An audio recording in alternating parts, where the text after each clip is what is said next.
Magandang hapon po. Ito pong muli si Katuring, ang tangkero po ng bayan. At muli may kipagchismisan po muli tayo. Matagal na panahon na rin na tayo po ay hindi nakapagkwentuhan. So habang tayo po gumagawa ng ating flyers, ay pag-usapan natin ng mga recent relevant events sa atin pong industriya.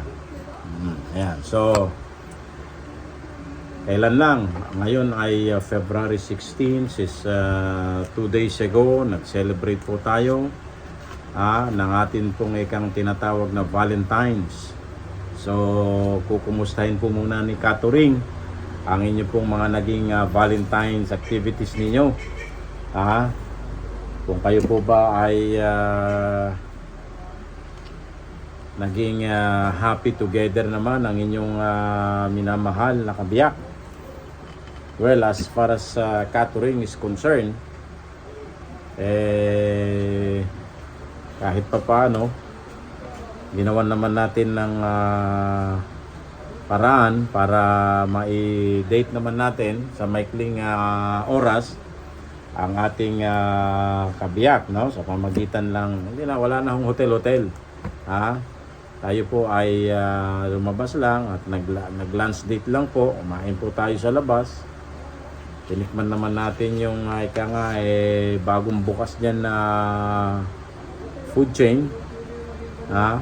Ikot saglit, tingin-tingin, window shopping. Yun lang naman ang ginawa ni Katuring. Tapos siyempre, dahil binila naman natin ng ternong damit yung ating mahal na ina. Ayan, yan ang mga naging activities ni Katuring nung pong araw ng mga puso. Ayan. So, kayo po ba ay nagkaroon din ng panahon o mas pinili po ninyo na manatili na lamang sa inyong shop at maghintay ng mga orders?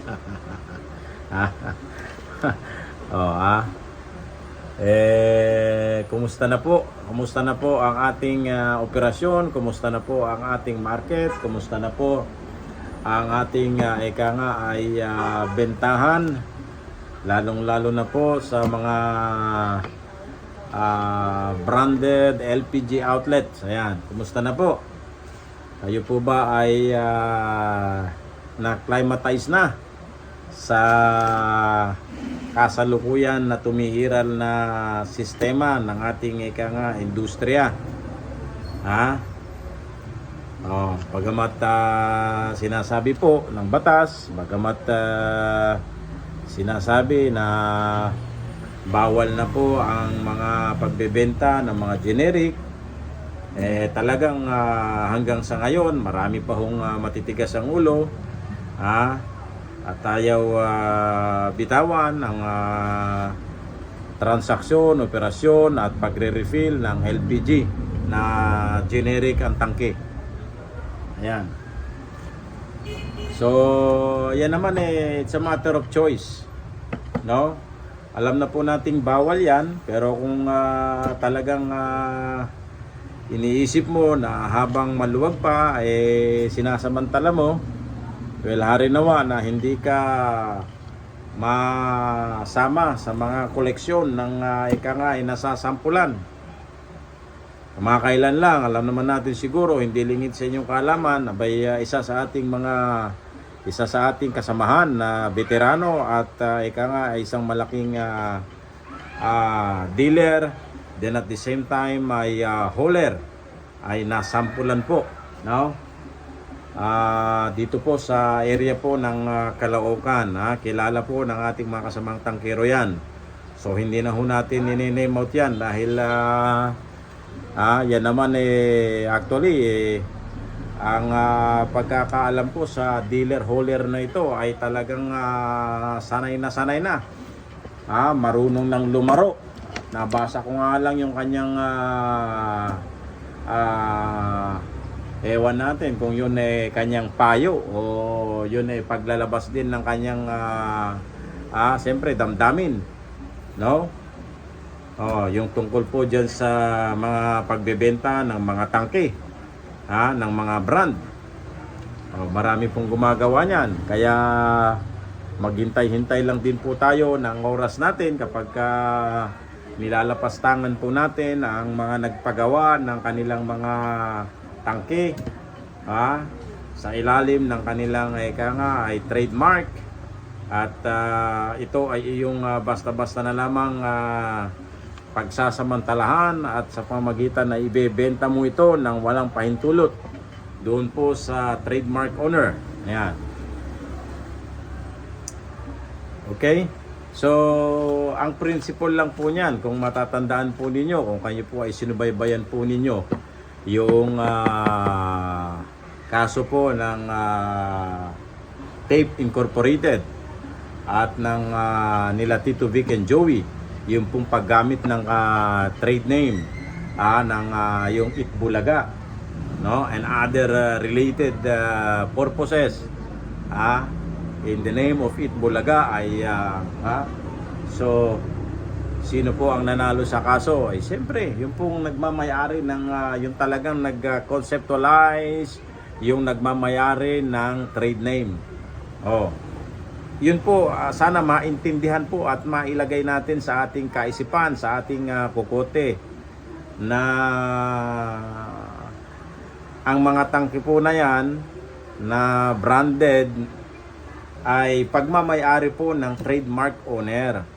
At kanya nga meron tayong tinatawag na deposit lamang, sapagkat in terms sa perpetual ownership sa trademark ay pag-aari po yan ng trademark owner. Okay. Ngayon, by virtue of an agreement for purposes of control, pumasok tayo. Ito nga ang instrument na nagbibigay sa atin ng link authority to sell the product, to sell their LPG using their tank, branded tank, ay by way of an agreement. Para protection din po yun sa mga trademark owner na nagmamayari ng mga branded LPG tank. Pero yun nga ang hindi matanggap ng mga dating maglalangka na namunini ng mahabang panahon, at itong mga magsasako na ito ay ang gusto nila once na makakuha sila ng kanilang mayor's permit, ang gusto nila ay sila ay want to sawa at wala ng control, at kahit anong klase ng tangke at anong kaparaanan ng pagre-refill ay pwede na nilang gawin. Mali po yun. Mali po yun. Yan po ay yan ang hindi nila matanggap. Nang akala nila dahil lamang sa mayor's permit lahat na ng pwedeng brand ay bebenta nila. Hindi ho. Siyempre yan po ay pinarehistro sa ilalim po ng intellectual, yan po ay pinoprotektahan sa ilalim din po ng intellectual property rights law, no? Na nagmamayari ng trademark, siya lamang po ang pwedeng exploit at makinabang, okay? At pwede niya pong ipapakinabang sa iba yan sa pamamagitan po ng isang kasunduan, na ang kasunduan na ito siyempre ay naglalaman po ng proteksyon, okay? Na siyempre doon mo lamang kukunin sa kanya. Siya lamang ang magre-refill sa kanyang mga authorized, kung wala man siyang planta, sa kanyang mga authorized refilling plant. Ayan.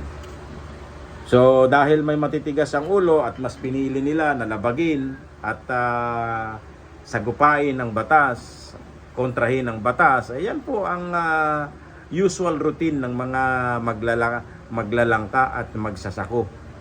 Ito po yung mga nasanay na sa laro ng mga alam na natin kung bakit sa kabila ng paulit-ulit na nangyayari sa kanila yan, patuloy pa rin na ginagawa nila yan, kasi siguro mas malaki pa rin ang returns sa kanila. Kaysa doon sa kung ano man, kung yan man naglalagay man lang yan dyan o nagpapa under the table sila o inaayos nila, inaareglo nila, maaring mas malaki pa rin ang balik sa kanila kapag sila nagpatuloy ng pagiging maglalangka at maglalako, magsasako, no? Pero hindi natin sinasabi, no, na yan ay ating haka-haka na pwedeng dahilan kung bakit hindi sila matigil sa ganyang klase ng mga gawain.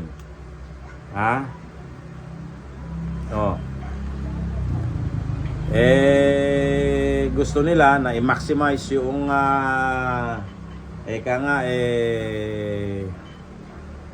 returns, yung profit, yung kita, yung lahat ng klase ng transaksyon using their permit, using their LTO, ginagawa pa rin nila. So wala na tayong dapat pang-asahan kundi mangyayari ang mga ganyan. Yan naman, itong kasamahan natin, alam ko hindi lang minsan, hindi lang 2 beses yata. At marami din tayong ibang mga kilalang dealer-holer na ganyan na ang kinasasapitan. So siyempre, ang payo natin, hindi lamang sa recently na raid dyan, ay ang payo natin sa kalahatan ay mas mainam po na tayo po ay lumagay sa tamang operasyon, tamang transaksyon, maging huwaran tayo sa mga bago, nagsisimula. At kung lumiit man po ang ating take home, tanggapin po natin dahil siyempre nagbabago ang sitwasyon, nagbabago ang panahon, lumalabas at dumadating may mga control loss na naglalabasan, no? Dahil na rin sa mga previous na mga abuses na nangyayari at mga paglabag sa proteksyon at karapatan din ng mga end consumers. Kanya po lumabas itong batas na ito para this is some sort of measurement, no, para makontrol ito pong mga abuses na ito at mga maling practices, kaya nga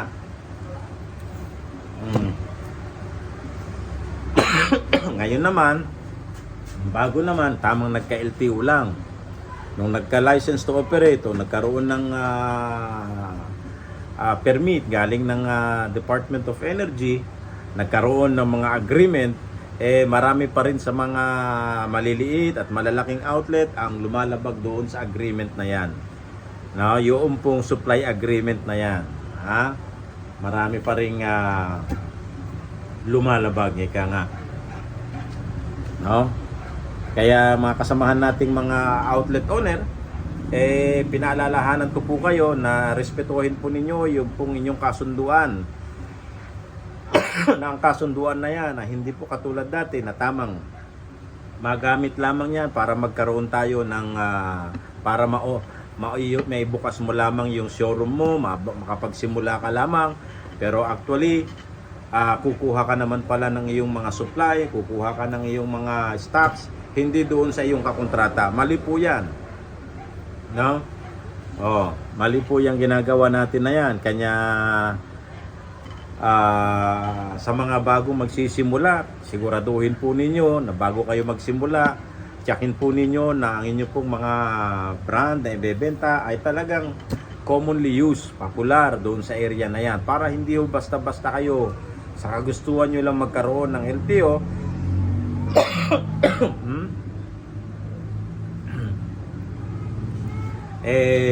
papasukin nyo at kukunin nyo ang isang brand na hindi naman commonly used. In the end, magsisisi ka at mag-o-open ka o mag-o-offer ka o magdi-display ka ng ibang product. Tandaan ninyo kung ano po yung mga product na kung saan ay pinasok natin doon sa Department of Energy by way of attaching support o yung tinatawag natin supply agreement.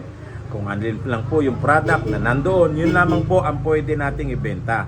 Kung gusto po nating magdagdag, kinakailangan po nating pumasok na naman sa isang kasunduan, humingi po kayo ng supply agreement at yun po ay dalhin na naman po natin sa Department of Energy para sa karagdagan, para maisama po yun na bahagi o kasama ng inyong ibinebenta. Wala po sa kasunduan, wala po sa hindi inauthorize ng DOE, ay hindi nyo po pwedeng ibenta ito. Yun po ang basic, yun po ang very basic. Kung alin lamang po yung mga produkto na kung saan na inauthorize kayo ng Department of Energy sa pamagitan po ng pagbibigay ninyo ng support document, yung supply agreement, ayun lamang po ang pwede nating ibenta. Kung saan po tayo nakahingi ng supply agreement, yun lamang po ang pwedeng mag-supply sa inyo. Kapag lumihis po kayo doon, abay, wrong practice, illegal practice na po yun.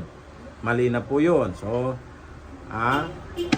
ito pa ang mga mali, no? Ito pong mga dealer na kagustuhan lang din na makapagbenta ng marami, ay nilalabag po nila yung guidelines na kinakailangan ang kakontrata lamang natin, ang dapat lamang nating supplyan ay yun din pong mga compliant sa guidelines.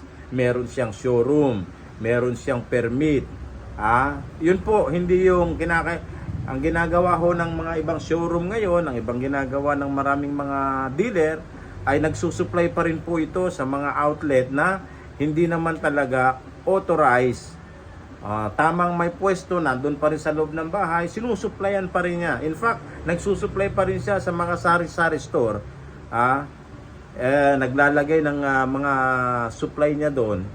Bawal pa rin po yun. So, kinakailangan kahit isa yan, kung dalawa, kung ang purpose mo is to sell LPG product, kinakailangan magpagawa kayo, humingi po kayo, mag-comply po kayo doon sa guidelines ng Republic Act 11592. So, meron po kayong showroom, may permit po kayo, at iba pang mga hinihingi po dyan. At himingi po kayo ng ipasok niyo po ito sa Department of Energy. Okay? So, ayun po. Sana wag nating tutularan yung mga matitigas ang ulo. Kakarampot na nga lang yung ating kapital. Nakikipagsapalaran nga po tayo. Tapos tayo po pipiliin pa natin na patintero. Wag nating hintayin na tayo po ay masampulan. Wag nating hintayin na tayo po ay mabisita. Okay? So, ihanda po natin ang atin pong mga negosyo na at least as much as possible compliant. Kung meron man mga dapat pang i-correct when they come, well, yun na yung mga dapat mong ipakisuyo, ipakiusap na dapat mong i-comply. But yung tayo po ay magbebenta ng mga produkto na hindi naman tayo authorized, magbebenta po ng mga LPG product o mga generic na tangke, ipaparefill natin pa rin ito sa mga refilling plant na wala naman ding pananagutan sa iyo, kundi ang layunin lang ay maibenta yung kanyang LPG. Bibitawan ka rin naman yan in the end. Wag ho niyong pasukin yung mga bagay na ganyan, lalong-lalo na po sa mga nag-iisip pa lang, nagsisimula pa lang. Sana hindi ganyan po ang inyong kaisipan. Na alam natin, diskarte nga lang, maraming ganyan dumidiskarte lalo yung nagsisimula. Pero mahirap naman na yun nga sabi natin, kakaunti na lang yung puhunan natin, may kipagsapalaran ka pa rin. No? Medyo i-level up mo na yung sarili mo sa pagpasok ng ganitong negosyo. Ang hirap ng nakakarinig ka ng feedback na yung galing sa'yo, generic, tinatanggihan, di ba? Tapos sinasabihan ka ng ibang mga outlet, kolorum yan, illegal yan. Bakit? Walang permit di ba?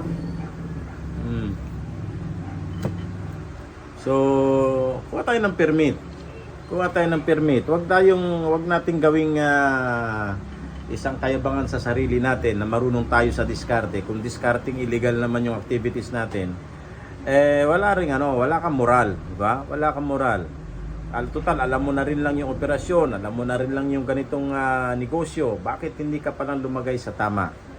Mabuti na't mabuti ito pong mga malalaking hauler, may pera talaga yung mga yan may resources talaga yung mga yan. Kaya kung hindi pa rin sila magtigil, kaya pa rin nila, may malakas, mahaba yung PC nila, no?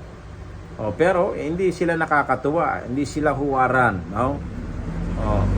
At para bang ngayon lang nila nalalaman yung mga ganyang regulasyon. Tandaan natin, kung simple lang yan, no? Kanya nga ho lumabas yung batas na yan, yung 11592 dahil sa pag-abuso nitong mga sa mga tangke na pagmamay-ari ng mga trademark owner. Katulad ng Petron, Solen at iba pang other known brands dyan. Hindi pwedeng pagkuha mo yan, ay ipare-refill mo yan sa iba. Okay? So, mga suki, mga suki at mga mahal namin mga customers dyan, maging matalino po tayo, maging maingat po tayo. Marami pa rin po ang mga mapanlokong mga outlet, no? Petron nga yung tangke mo, yung selyo naman peke. Feeling mo Petron ang gamit mo, pero yung po laman niya ay hindi na refilled ni Petron, hindi na refilled ni Solen. Tingnan niyo ho ang mga selyo.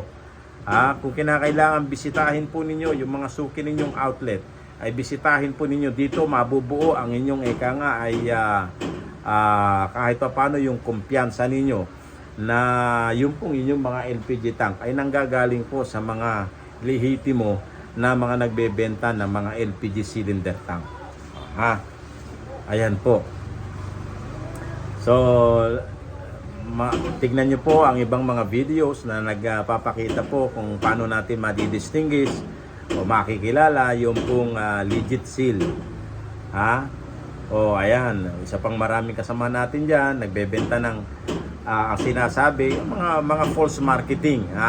Huwag ho tayo mag-engage sa mga false marketing na yan. Example, Petron yung tangke ng customer. Sasabihin ng mga outlet yan, ito wala na pong Petron, ito na po ang pumalit sa Petron, P-gas. Pwede ho kayo magbenta ng P-gas so long as na ikaw ay authorized ng P-gas, so long as ikaw ay authorized ng S-gas. Wala namang problema ho doon. Pero wag mo sasabihin na wala ng Petron. Sasabihin pa nila, doktor pa yung isang customer ko. Siyempre, ano nga ba naman ang alam niya dyan sa mga ganyan? Sinabihan sila na wala na raw Solen at ang pumalit ay yung S-gas. Or, ang sinabi pa, wala na raw yung mga diesel pack. Wala na raw, meron na raw yung Diroscas. Kita mo? Mga mahal na suki, ano nyo rin, no? Arukin nyo rin. Suriin nyo rin kung gaano kalalim ang pagkakaintindi nung pong LPG outlet operator sa kanyang negosyo. Baka naman tamang kumita lang, hindi niya alam kung ano ang mga bagay-bagay na nakapaikot sa pagbebenta ng LPG. Minsan nga, diba? Sasabihin ng suki, napapahanga sila pagka alam na alam mo yung batas tungkol sa LPG operations. Ayan. So, hindi ho tayo masaya. Hindi ho tama na we engage into malpractices, wrong practices, wrong marketing. No, mali ho 'yun. Wala namang masama na magbenta ka ng ibang brand na mura. Alam naman natin dyan yung inaabuso na ginagamit na brand ngayon na ipinalit doon sa dating nilalagyan natin ng dating generic o yung mga generic na yan na ngayon kuminis ang tangke, nagkaroon ng pangalan, pero actually itong tangke na ito ay ginagamit at walang pinag-iba sa generic tank na kung saan lang pinapakarga. Ayan, so huwag tayong pakampante sa mga namuhunan ng ganyan. Huwag niyo masyadong sambahin yan, no?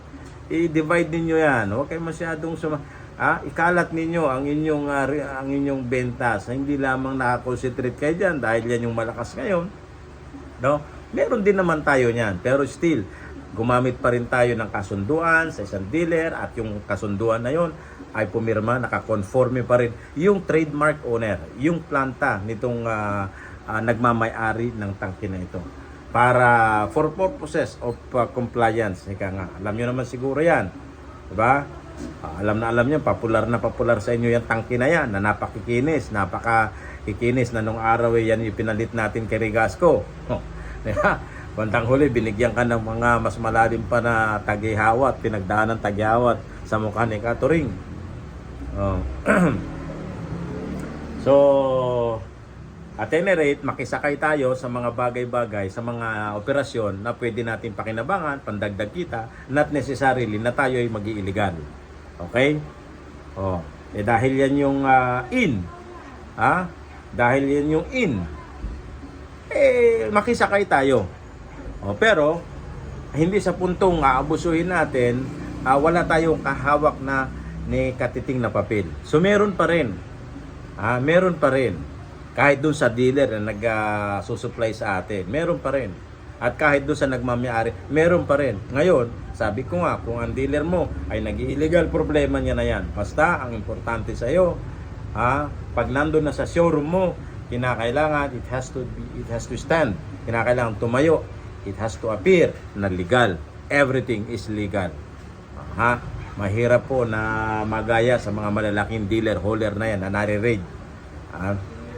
Wala tayong sapat na kapital, malaking kapital para bumangon muli. Okay? So, sa mga kapwa ko, mga hampas lupang maliliit na tangkero na nais magsimula, huwag nating simulan ang ating hanapbuhay sa kalokohan, sa illegal. Okay? Marami man kayong naririnig na negatibo tungkol doon sa Republic Act 11592. In the end, wala pa rin kayong ibang susundin kundi ang 11592. May mga negative tayong mga naririnig tungkol doon sa implementasyon. Pero tandaan ninyo, yung mga naririnig nyo na yan, kadalasan yan, nanggagaling yan doon sa mga nasanay sa pagiging illegal na walang limit. Nais nila, hindi na sila kukontrolin. Kahit saan nila ipakargayan. So ngayon hindi ho pwede yan. Inilalagay lamang ho ng ahensya na gobyerno na siyang pangunahing ay may katungkulan para ipatupad itong mga control law na ito, itong Republic Act 11592 na iayos ang ating industriya. Bagamat sa ngayon dahil ilang taon pa lamang ho nating sinusunod yan at kailan lang naman ho yan, natural ho na maraming mga adjustment, maraming loopholes na makikita pa rin dyan, mga inconsistencies and other mga na pwedeng ikadismaya natin, pero natural lamang po yan dahil nasa period pa rin po tayo ng observation period, no? Maraming hindi pa talaga totally perfecto ang pamamaraan ng pag-iimplementa niyan, no? Pero ganun pa man, mahirap i-challenge. Okay, mahirap i-challenge. Okay. So iwanan na po natin yung issue na 'yan. At ngayon naman ay pag-usapan natin itong issue tungkol po sa magiging di umano o kaya bagong player, bagong distributor na papasok sa area dito sa Caloocan at saka some part of Quezon City. Okay, ito ay dating ito ay hawak ni Astron Cube, ni Boss Grace. Matagal na hawak ni Boss Grace itong area na ito as distributor, nagdi-distribute siya yung primary distributor po ng product ni Isla na Solane. Okay? But now kamakailan lang ay may mga nag-ikot po, no? May mga nag-ikot, may nag-iikot ng mga ahente ng di umano ay bagong distributor na papasok po doon sa area ni Astron Cube. At ito pong kanyang letterhead ay galing pa kay ang nakano rito ay si Isla LPG Corporation. Ayan, dated February 1. Ayan. Ayan, Andyan yung kanyang office address. Yung head office address na 14th floor, BDO Tower, Paseo 8741, Paseo de Rojas. At na nagsasabi dito, we are pleased. Ipinapaalam po namin sa inyo officially, sabi niya, na meron kaming bagong appointed authorized Solein LPG distributor. Na ito nga ay yung ZM Lane OPC. Ayan, o Zebra M o ZM Lane. Ayan, ito daw yung bago. As per the letterhead, Isla ay nagpalakad, no, ng eka nga ay pasabi, notice sa lahat po ng ang mabigat po nito nung pong dinala itong papel na ito upang ipakilala itong magiging bagong di umano na distributor effective March 1 na siyang kukuha di umano at magsusupply di umano bilang bago di umano no na distributor ng Solein ay it will take effect magsisimula sa March 1. Ayan, nakalagay dito. Effective, we are pleased to inform you and officially welcome the newly appointed authorized Solein LPG distributor, ZM Lane OPC, effective March 1. Ayan. At okay, as ito nga dahil dito, okay? Siyempre hindi maiiwasan na masamang-masama siyempre ang kalooban ni Boss Grace, ang big boss ng Astron Cube na matagal na naging naging kasangga natin, naging kasamahan natin sa industriya, naging kabahagi ng ating operasyon dahil siya po ang ating main distributor dito po sa area namin, no? Sa Fairview, sa Santa Lucia, sa North Caloocan areas at marami pang iba. I know kahit sa San Mateo, sa Antipolo, alam ko yata si Astron Cube dun. Astron Cube din. Malaki po ang areang hawak na dinevelop. As siyempre normal 'yan, no? Siya po ang nag-develop niyan, no? Siya ang nagpalaki, nagpalaganap. At siyempre ito nga sa pagdating po ng Republic Act 11592 ay siya ang naghirap na tumulong na magpalabas ng mga supply agreement para maging authorized itong mga outlet na ito para maiwasan na kung saan nagkukuha. At kasama niyan ng pagiging distributor mo ay i-monitor itong mga outlet na ito sa mahabang panahon na ito nga ay kukuha lamang ng produkto dito lang kay Isla. Pare-refill lamang ito dito lamang kay Isla. Okay? So, sa pagpasok ng 11.5 ng 2, natural, tumaas ang sales ng Isla, ng Solein. Dahil kinakailangan iproseso ni Astron Cube itong mga minarket nilang mga outlet. Dahil itong mga outlet na ito, nabentahan po ito ng mga set of tanks para sila ay ma-qualify. Ma-qualify sila na maging authorized retailing outlet sila. Sa madalit sabi, matinding effort ang pinuhunanan, matinding marketing effort and other resources ang pinaluwal, siyempre kahit papaano.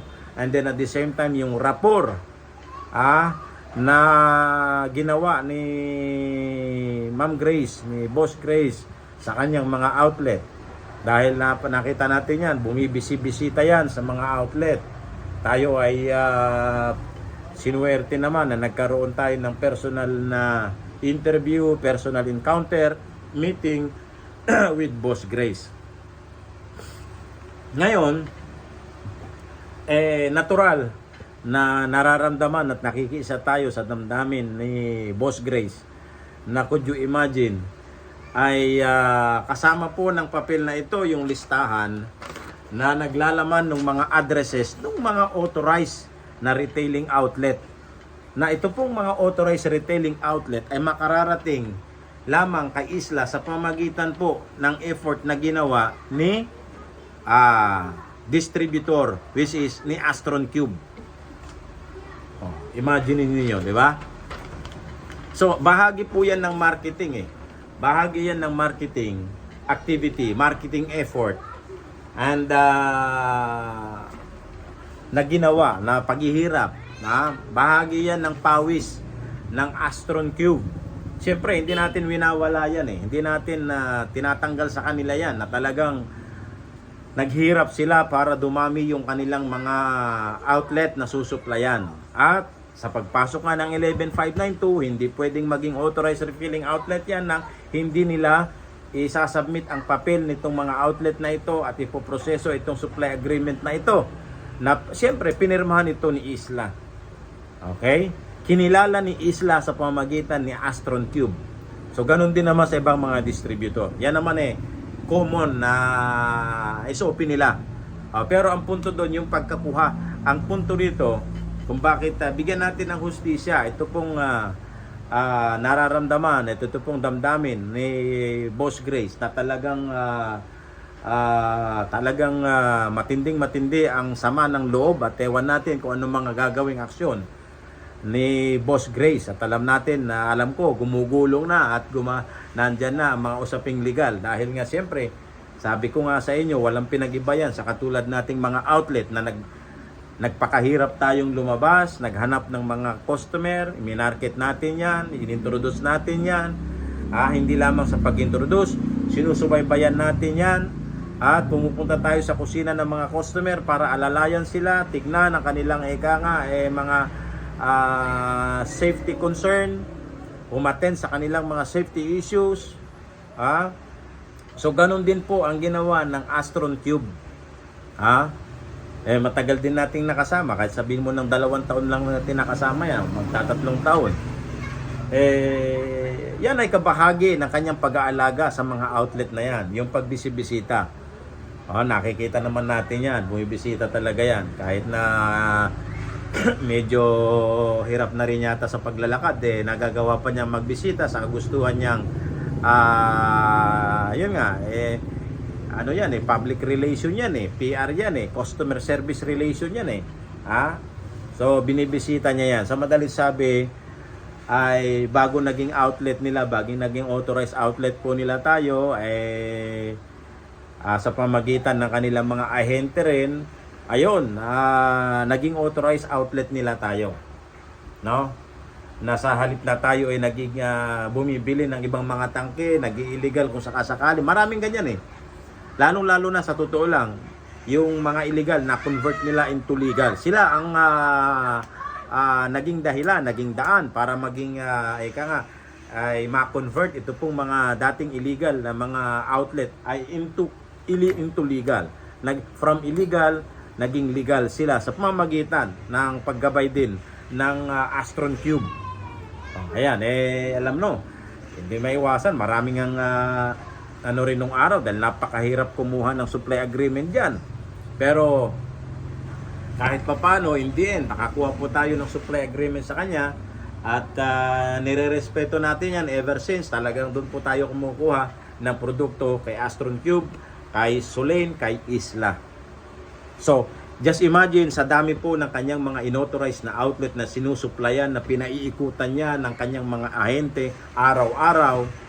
Makikita naman yan sa sales report ng daily sales report ng Astron Cube doon kay Isla. In fact, sa aking pagkakaalam, bilang pagkilala sa magandang performance ng Astron Cube ay nabigyan pa nga ng recognition, ng award itong si Boss Grace ng Isla. So hindi niya matatanggap yan kung hindi maganda at mataas ang reputasyon ni Boss Grace sa kanyang mother contracting company, itong ang si Isla.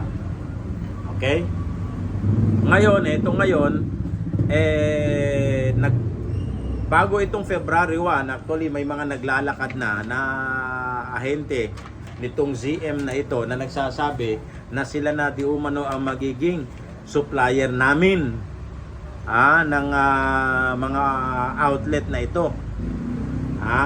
Hanggang sa dumating ang February 1, may papel na at pirmado pa dito, no? Ano nga lang, no? Pirmado pa yan ng account manager na si Jordace. Ewan ko, Jordace ba ito o Jordace? Jordace Ellipse, account manager ng East Metro Manila, Isla LPG. Ayan. In fact, nandyan pa yung kanyang ano, no? So, nagtataka tayo dahil kahit hindi natin no, pinipilit kong tawagan ito nung nakarang araw, nakarang linggo, para alamin mismo kay Jordace na ito ang kumpirmasyon na talaga bang effective by March 1, saan ba kami kukuha ng order? Dito na nga ba kay ZM o dun pa rin sa outgoing? O dun pa rin kay Astron Cube? Siyempre, mahalaga po yan na punto dahil unang-una nakakontrata po tayo kay Astron Cube. Yun po ay bilang part of requirement na kailangan po may kontrata tayo na galing sa ating dealer na pirmado ng ating ng trademark owner ng brand o pirmado naman ni Isla yan.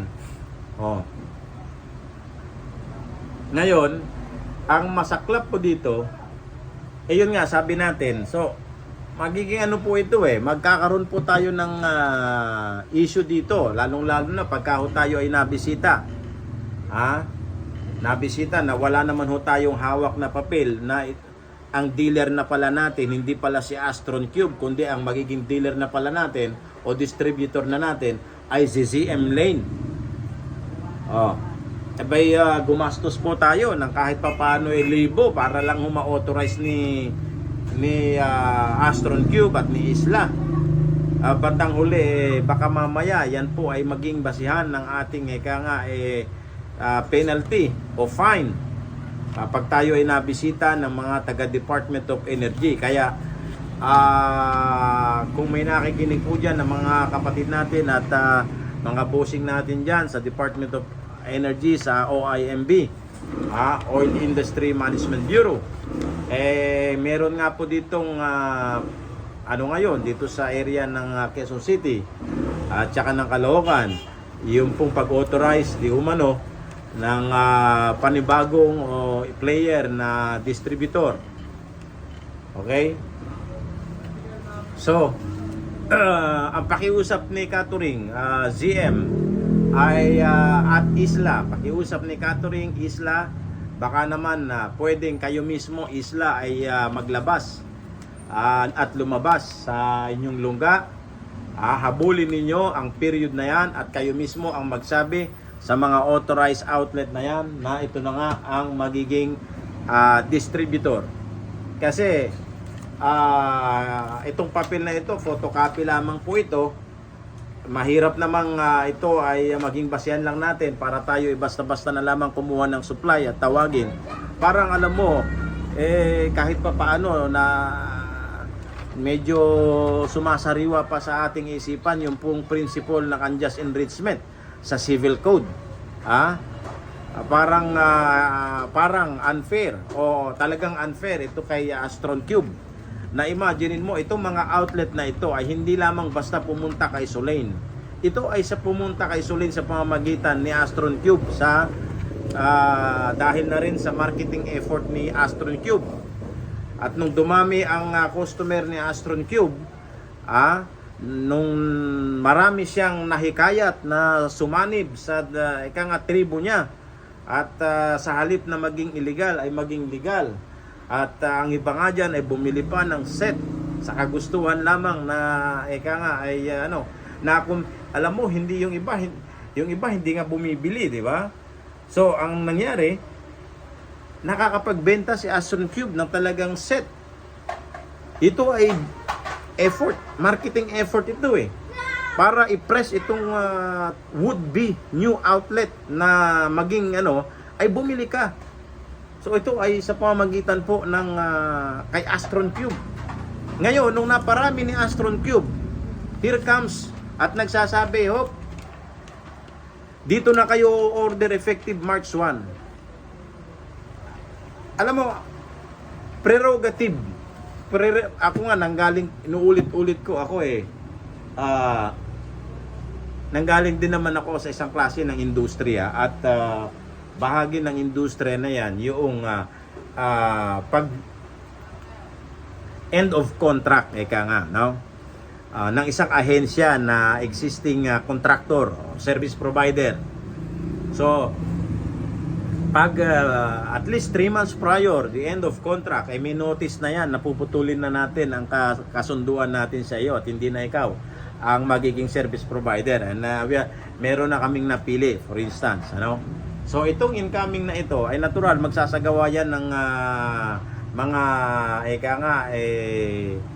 security survey in a couple of weeks. Pupunta yan dun sa area, pag-aaralan ilan ang mga requirement, CCTV requirement, pag-aaralan yung mga vulnerabilities at magre-recommend yan doon sa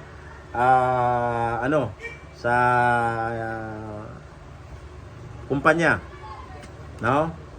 At ilan yung kinakailangan nilang i-provide ng mga security service vehicle, etc. at ilang manpower, etc. Natural, prerogative yan ng management, prerogative yan ng kumpanya kung ayaw na niya yung at hindi na siya masaya o hindi na natutugunan yung ibang mga dapat na mangyari, prerogative yan ng kumpanya na putulin ng service contract ng isang provider. But then, may due process clause. May due process, siyempre. May proseso. Pero, unang-una, siyempre, dahil na rin sa panahon, may mga pagbabago na kinakailangang i-adapt. Okay?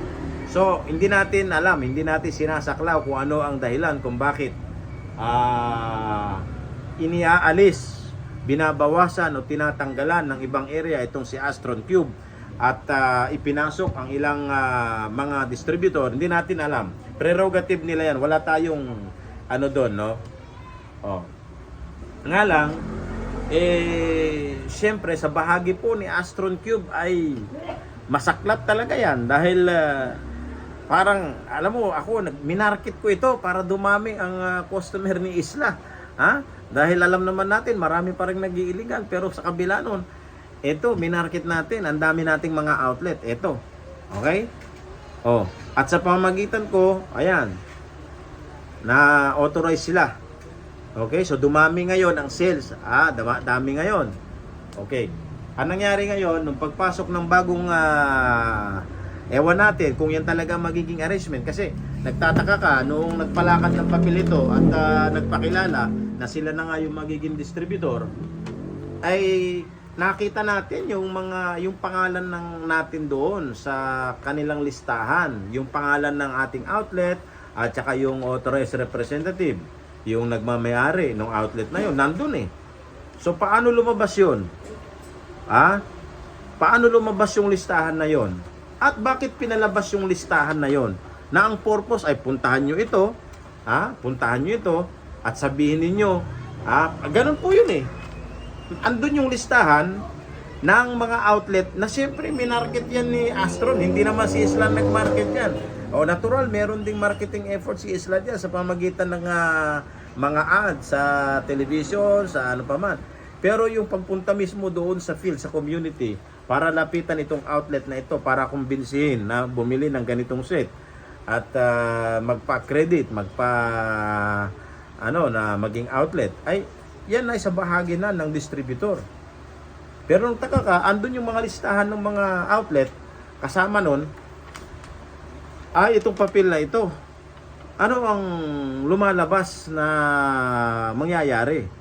Imaginein mo. Lumalabas na tapos sasabihin niyo na by March 1, kayong mga minarket ni Astron Cube, kayong sinusuplayan ni Astron Cube, dito na kayo sa amin kukuha. Parang, 'di ba? Tayo nakikiisa sa damdamin ni Ma'am Grace. Kaya nga ang sabi ko dito, ang sabi ko sa kanyang ahente, huwag kang mag-alala, irerespeto pa rin natin ang kasunduan natin. Sa inyo pa rin kami o-order by March 1.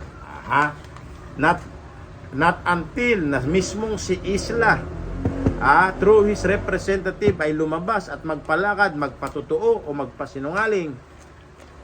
Siyempre, ibang usapan na yan dahil si Isla ang may produkto ng Solen. Okay? Only through Astron Cube, nakibahagi si Astron Cube sa pamagitan na ng kontrata na maging distributor siya. Pero yung totoo, yung katotohanan, nasa pamagitan din ng distributor na ito, na kung sino man ang maging distributor, natural na sila ngayon, kabahagi ng kanilang katungkulan, ay magparami ng mga outlet, magbenta ng mga set, kasama yung cage na yon, at kung ano mang mga promo na yan, ibenta sa mga outlet na yan, at panatilihin na yan outlet na yan. No? At isama si Solen bilang kanilang mga product na ibebenta. Si Astron Cube ang gumawa niyan.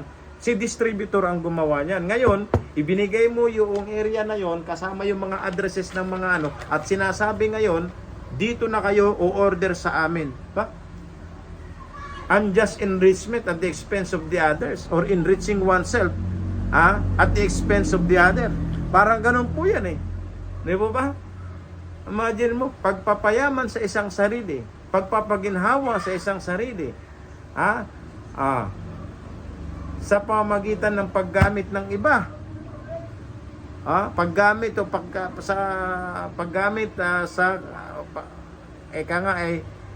sa paghihirap at pagpapawis ng iba. Ayan po yan. Okay? So, tayo po bilang mga nakakontrata, siyempre, kay Astron Cube, meanwhile, tayo naman po ay irerespeto po natin yung kontrata natin. Sabi ko nga, until such, kung nakikinig ka Isla, magpalabas ka rin ng iyong authorized representative na nagsasabi kung ano ba talaga ang magiging direksyon natin sa ating transaksyon. Kasi, mahirap naman, di ba? Hindi naman din natin basta-basta pwedeng iwanan niya si Astron Cube ng ganun-ganun na lamang.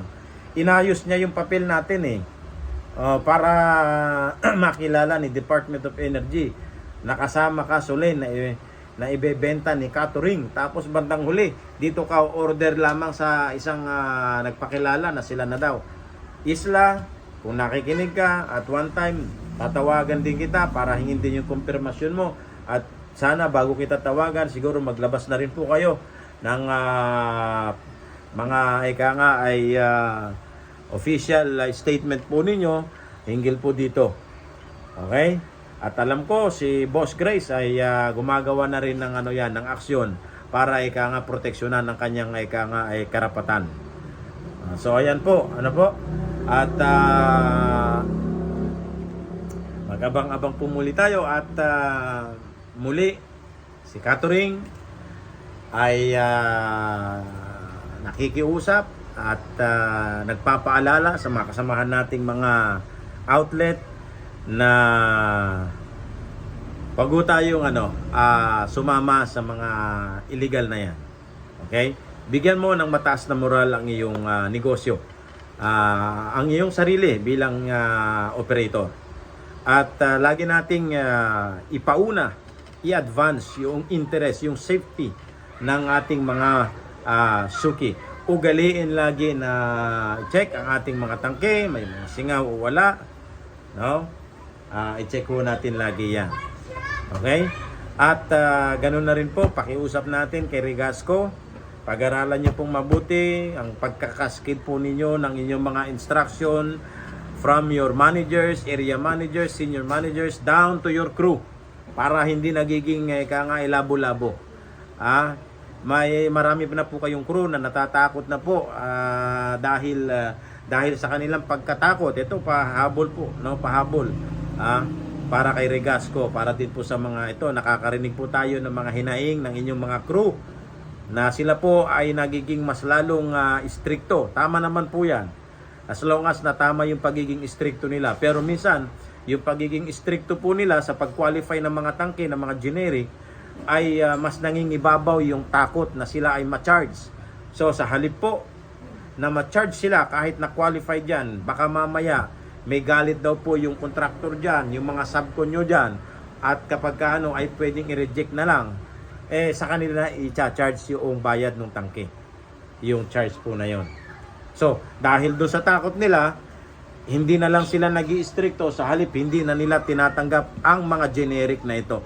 They prefer not to accept this generic rather than to be charged. O, ayan ha. Ma'am Jo, Leslie, at saka yung manager ng Caloocan dyan, kung nakikinig kayo, Congressman RNLT, medyo liwanagin po natin. Liwanagin po natin, maigi from time to time. Keep on reminding them, keep on giving them the picture, showing them the picture, showing them the guidelines on how to paano natin i-qualify yung mga generic na tangke. In that case, kahit pa paano magiging maluwag din po ang pagpasok natin, pagtanggap natin sa mga generic tank po na ito. Kasi nga ang layunin natin ay talagang i-eliminate, tanggalin, i-capture itong mga generic na ito.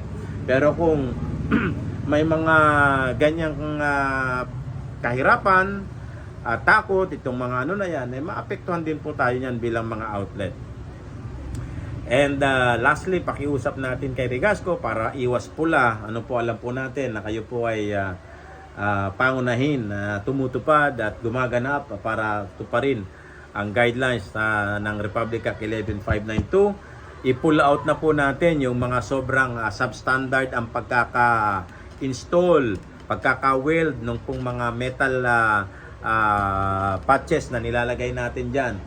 Doon sa paglalagyan natin ng ika nga ay emboss, permanent marking natin. Tapos ulitin natin ang comment natin, Regasco. Tingnan nyo po ang ibang mga brand pagka galing sa truck o lumali po yun. Galing sa truck ay basta bibitawan papunta dun sa ground. Hindi ko sinasabi na inyong crew ay ganyan.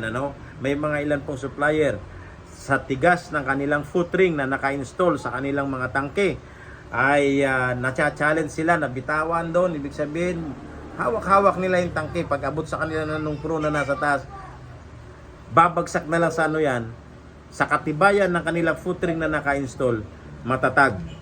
May konting UP pero matatag pa rin. Subukan po ninyo yung pong in-install ninyo. In-install ninyo na mga foot ring na nilagyan ninyo ng emboss. Subukan yung gawin yon. Yung bilog na ganyan, dadapa po yan. Kaya marami na ho kayong mga tangke nakadapa ang kanyang foot ring. Tumatanggi po kami sa mga foot ring na may tama. Yung pong ating magandang tangke, maayos na tangke, yung foot ring naman dapa. Pakitignan nyo po yan. I-review nyo po yung inyong kalidad ng metal na ginagamit po ng inyong kontraktor para ayusin o kumpunihin yung foot ring. Okay?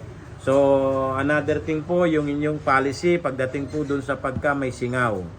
Hindi ho dapat kinakailangan na dahil hindi na hydro check o hindi na bubble check ni outlet ay mananagot kami doon sa kakulangan ng timbang ng inyong tangke, na ang naging primary reason or cause ng pagkawala ng tangke ay dahil sa singaw na direktang nanggaling po sa defective condition ng tangke natin. So please, paki-review nyo po yan para hindi ho tayo nagkakawendang-wendang. Okay? Ilang beses na nangyari sa atin yan. The outlet should not, kung hindi naman, wala naman siyang partisipasyon doon, kung ang dahilan direkta ng inyong pagkasingaw ay ang dahil sa defective condition, ang charge ay directly dapat doon po yan sa inyong banda, hindi po kay outlet o kay customer. Kapag ginamit namin ng maling kaparaanan ang tangke na yan, sa amin po manggagaling ang charge na yan.